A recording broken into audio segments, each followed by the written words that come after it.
What I noticed about knife fighting, a lot of people don't put their hand in harm's way, which I can understand that. But you have to check with that live hand, which is your left hand or right hand. If I have my knife in my right hand, my left hand is up here, you have to learn to check. So when he comes in at you, it's a snap or a check and a movement. Either you move to your left, your right, or you move back, or he checks. Or I can even go to my right. And also he can come in. I can check with a hammer, check again, and come in. Or if we're fighting the same thing, he moves on me, I can check. Or if he comes in high, there's your check.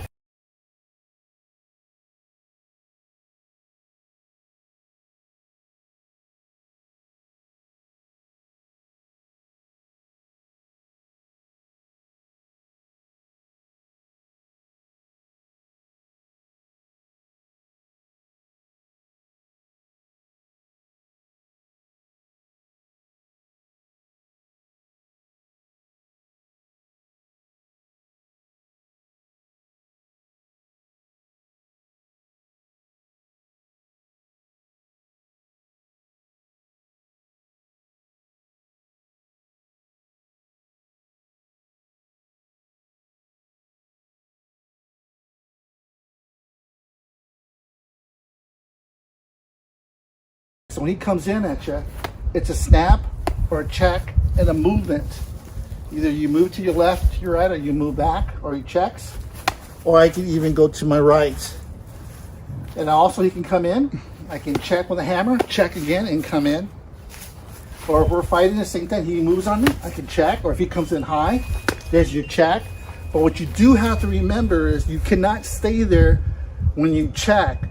And this because you checked, this doesn't mean it's going to stop it.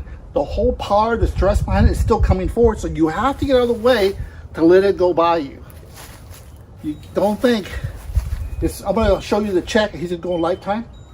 It's going to still get me because I checked.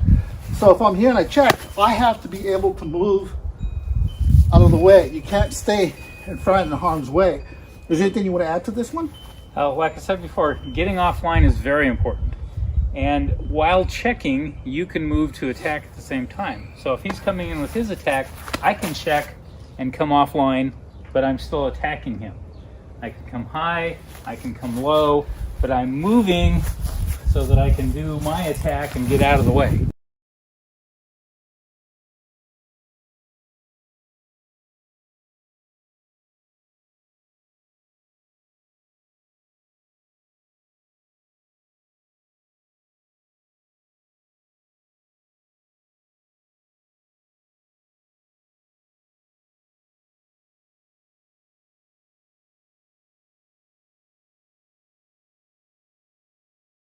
You can move to attack at the same time. So if he's coming in with his attack, I can check and come offline, but I'm still attacking him. I can come high, I can come low, but I'm moving so that I can do my attack and get out of the way. That's correct. Also, when he comes in high, he's checking me and I'm checking him. So you both can check. It's just a matter of your timing and your understanding of the knife, which is very important. And if you stay straight on, even if he checks, so I'm coming in and checking, if he now comes in and stabs, he's moved his hand, my knife is still there. If he hasn't moved, all I got to do is extend. That is correct. So I can knock his out of the way, but my knife is already there ready to stab. Just remember, in a knife fight, you play with knives, you're going to get cut. Is that correct? But movement is so important so that you can get out of the way of the angle of the attack. This next technique is called a mountain grip. And what's so important with the Apache people, our people, is the number 4. It's a sacred number. The 4 colors, the 4 directions, the 4 seasons, and I don't know if I said it again, but the 4 mountains. 4 sacred mountains. 4 sacred mountains of our Apache people. So on the mountain grip, as I hold it up this direction, there's your mountain. This direction here or here comes up. So as the blade's in my sheet, and he's gonna come in, go ahead, it would come down. Notice my feet switched. It would come up, hold it really close. You gotta get it tight because he still can come on top of the head.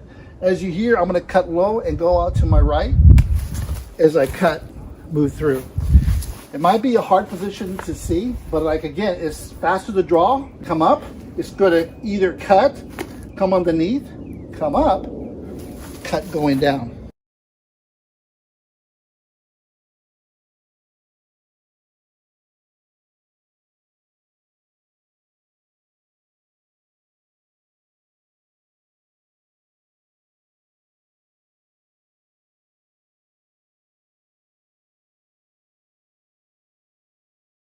Come up, it's good to either cut, come underneath, come up, cut going down. One more time, I'll do it a little slow. Here, like so, cutting low, coming down here. If I have it out already in the mount grip, make sure you have it close to your body so you don't know the distance of your arm or the timing of your weapon. So when he comes in, it's quick. Notice again, it's like a hammer. I'm just hammering straight down and turning my wrist to lock it. That's very important to do that. And then I'm moving my feet at the same time as I'm cutting. If you like this, he's gonna cut my fingers, he's slice my fingers, because there's the threat. You don't want to ever stick it out that way. It'll nail you, or you don't want to fight this way. That's totally wrong. This way with the body up height, so he cannot cut you. Close to you this way, he's going to come in at you. You can actually strike the fingers or strike here. If you miss, you're going to actually hook it, so you get a bonus out of it. You have to practice the mount grip and the strike. Anything else you want to add to this one? No, we see a lot of people right off the bat, they're trying to That is correct. Attack us with this, and we basically just slice their arms and hands.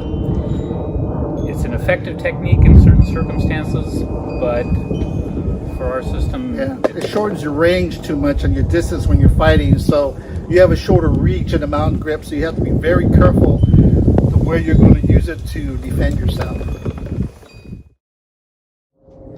So Robin and I, we're always laugh when people come to our seminar, because they always ask us, what's the hardest thing to learn from Apache Knife? We look at each other and we say, walking.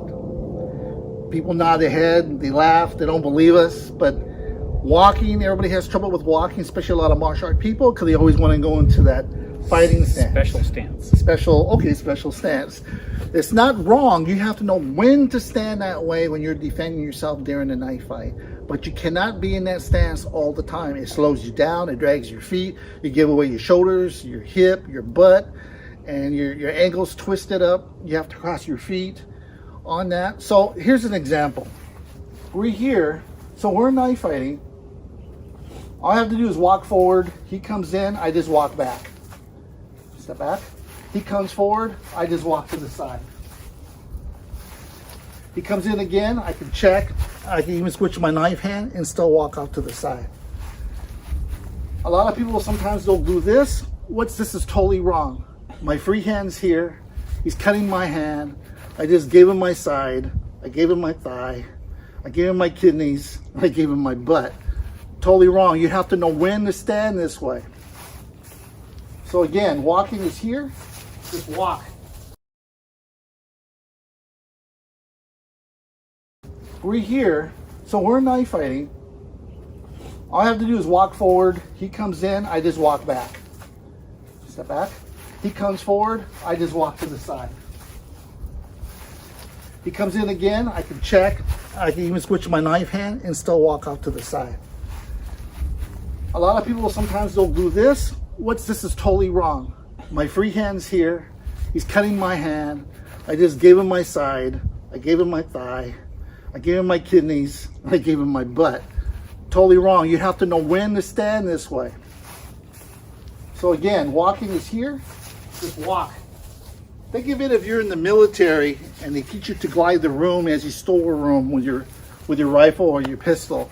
It's you glide through the room. Same thing when you're knife fighting. You want to glide going forward, back, left to right, or we call the 4 directions for knife fighting.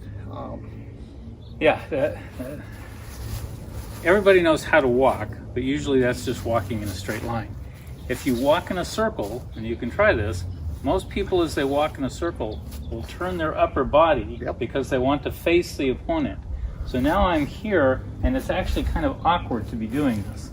Whereas if I want to move quickly, I'm just going to walk around him. Right. So if we both were walking in there in a knife fight, he walked around this way, I'll be just walking backwards and checking. But I want to control the fight by moving his body to the right or to the left. So if I move my blade to the right, it's going to move his body to the left.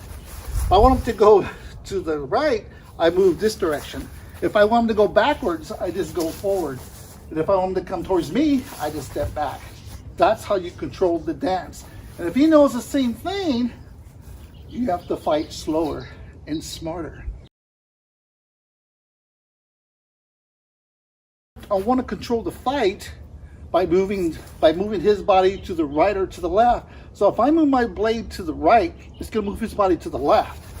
If I want him to go to the right, I move this direction. If I want him to go backwards, I just go forward. And if I want him to come towards me, I just step back.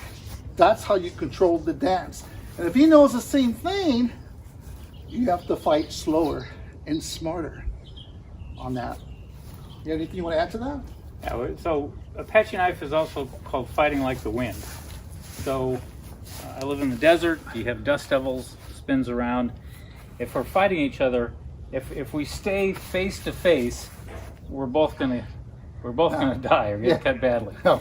But if I can move around him, if he can move around me, it's a better chance to get something different than if we just stood here and man to man and That's knife correct. each other. You don't want to stand your ground in a knife fight. You got to hit and move and hit and move. You don't get a second chance. It's not like boxing when you can recover when you get punched in the face. You can't shake it off. Once you get cut, that's pretty much it on that part. And also with footwork, we talked about the Raven and the Raven story. So Yes, yeah. you want to talk about that principle? I think Robin's just trying to embarrass me. Well, Raven is when you see a dead coyote on the road, a bunch of ravens will land on the dirt, and one says to the other, you tag them. Another one says, no, you tag them. So this is the funny part. You get your hands up here when you do your raven, and you kind of walk up to the coyote, touch him with your wing, and then you walk back. That's why everybody laughs about it. But the same thing, you're trying to act like you're going to strike at him, but you're not. You just want him to come forward so you can strike at him. So the moral of the story is, when people play dead, you never know if they're alive or dead. Yep.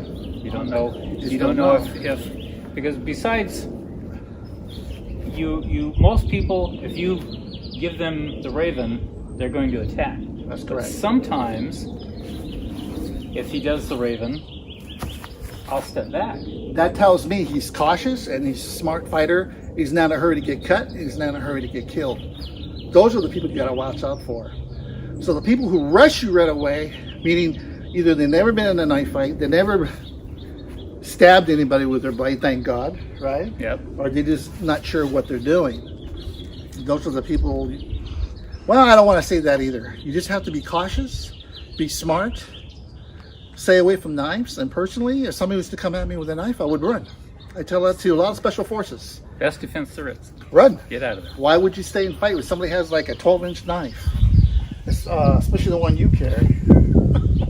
What's that knife you carry? Well, it's a Cold Steel Navaja. I've got another one here, another one from Cold Steel. This is the Luzon. But Crazy. Like I said, I would run. With my moccasins, I can run like lightning. Anyway, I'm glad to be here to show you some basics on Apache knife fighting. And I hope you enjoy our video. And I hope Michael Masuda, thank you and to invite us both to share Apache knife and some of our culture. thank you.